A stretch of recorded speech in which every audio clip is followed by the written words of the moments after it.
Look, this phobia, I've never heard of it. Hybristophilia. When it comes to having a strong attraction to social deviants, criminals, and prisoners, hybristophilia comes to mind. This is a paraphilia where people are aroused by people who have committed outrageous acts such as cheating and crimes, including the R word and people who are murderers. The thing that makes this so interesting is that it is different for everyone. Some are more passive about it while others are aggressive. Okay, so it says passive hybristophilia. This is when someone is drawn to criminals, but they do not act on it or try to assist them in any way. They may show passion through being an advocate for the prisoners or simply enjoy movies such as OITNB and Prison Break on a deeper level. Whatever that means. I guess that just means you like watching shows that are very criminal. So I guess I can give an example of someone drawn to a criminal. Do you remember that movie called Out of Sight with George Clooney and Jennifer Lopez? Remember Jennifer Lopez in the movie? She was a cop. And George Clooney, he was the criminal. And remember, she got kidnapped by George Clooney.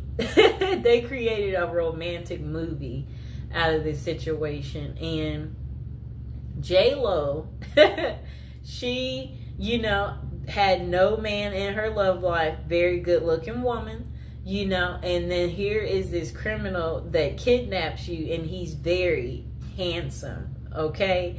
And you're just like, I'm finally getting some type of cool excitement, and you're like, look at this criminal.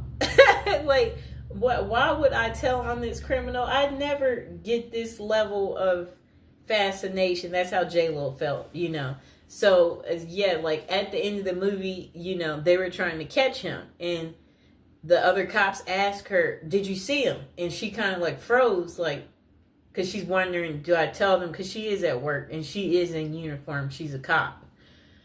And she's like, no. Like, she's not going to rat on him because she fell for the criminal. And before that, her and George Clooney, remember, he's a criminal and he's on the run. And she's a cop. So, he had her number, so... Yeah, so what happens is the criminal contacts you. Look, the criminal contacts you. You're at home and you're sleeping. The criminal contacts you, and then you wake up because it's the criminal. And then when the criminal is contacting you, that's when you're like,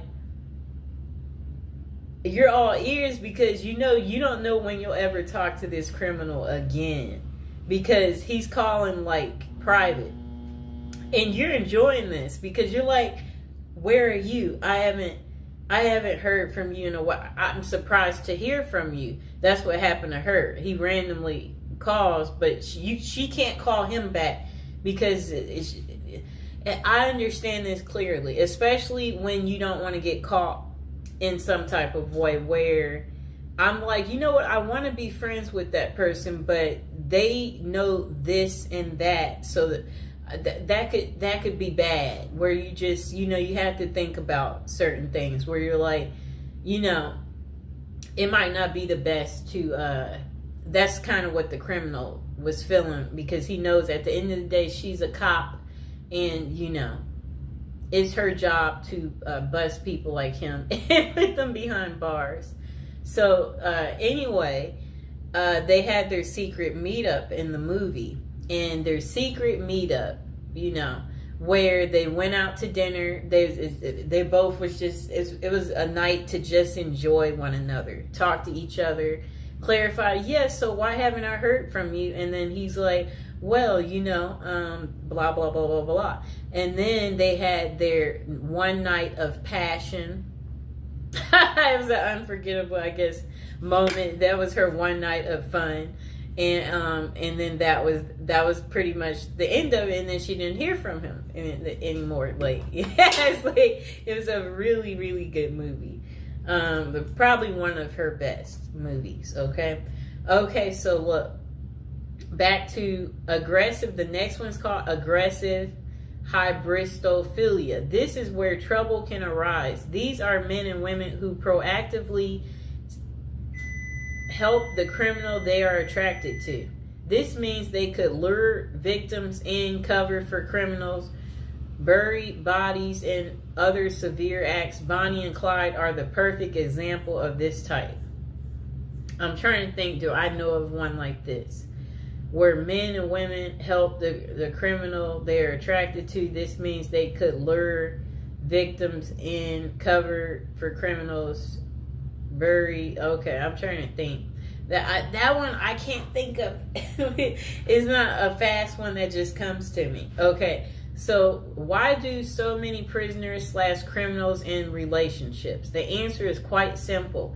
It is a mixture of hybristophilia, the desire for excitement from their mundane lives, the long distance passion, and the fantasy of it all makes people drawn to that lifestyle. In fact, there are over 40 different websites that cater to prisoner dating, such as meetaninmate.com.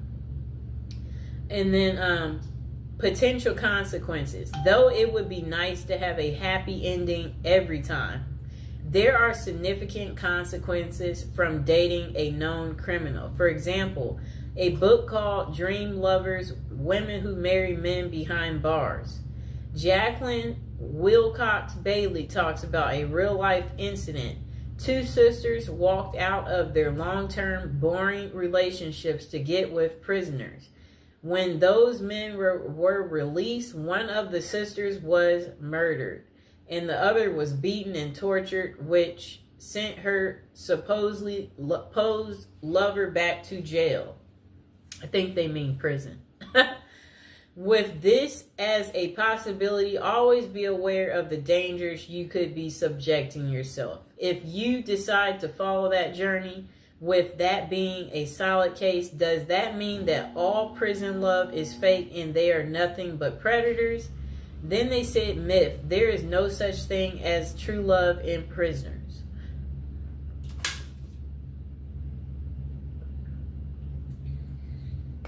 Okay, so they said there are some genuine and sincere relationships, but there are also tons of scams as well. How do you know the difference? If you are reading a letter from someone behind bars and they ask for money in any way, it is likely a scam. Do not fall for it.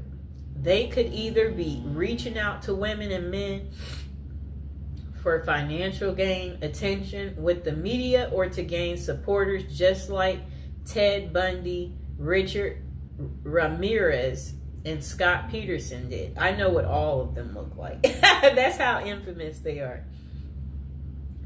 For the record, serial killers such as those noted above are less often associated with scams and writing letters. You may think that they are great at manipulating, but that is not the case with them. They get away so well with murders and crimes because they are bold, always act like they have nothing to lose, and never overthink what they are doing.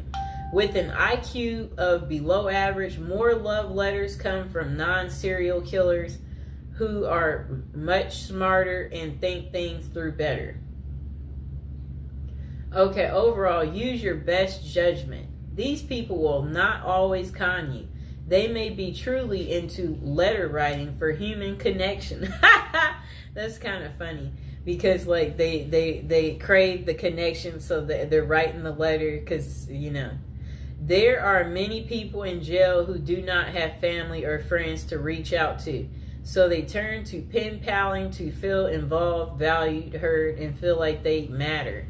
Though it may not always be about love, it can still be about companionship and support, and worth volunteering to help people such as them feel cared about.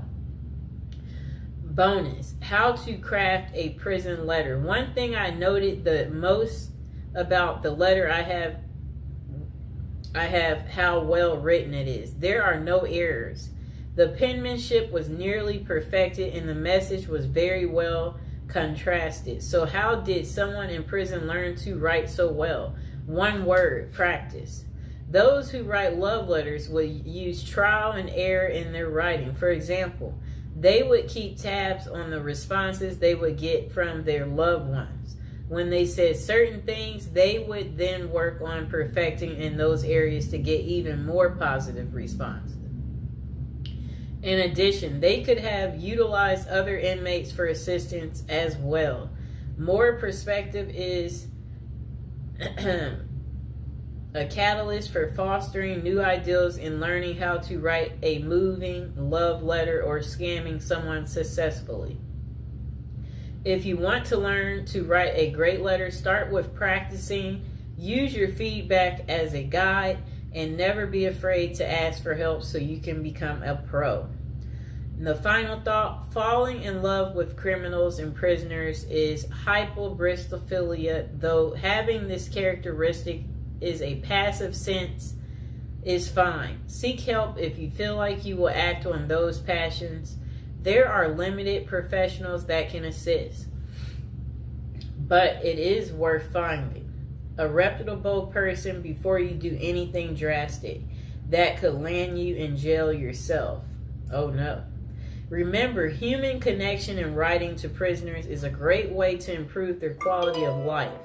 If you are talking to someone who has no one else on their side, keep being a hero to them. But always know the signs and be mindful if they are trying to scam you or not. The last thing you want to do is fall in love with someone behind bars only to find out they were using you for personal gain. At the last word from us, we don't know everything, but we do have an opinion on everything. Oh boy. That was quite interesting, right? Oh boy. That's what I have to say about that. I hope that, now you know why women love men in prison. I hope this has gotten through to you guys, so you get that deep understanding here and you understand that,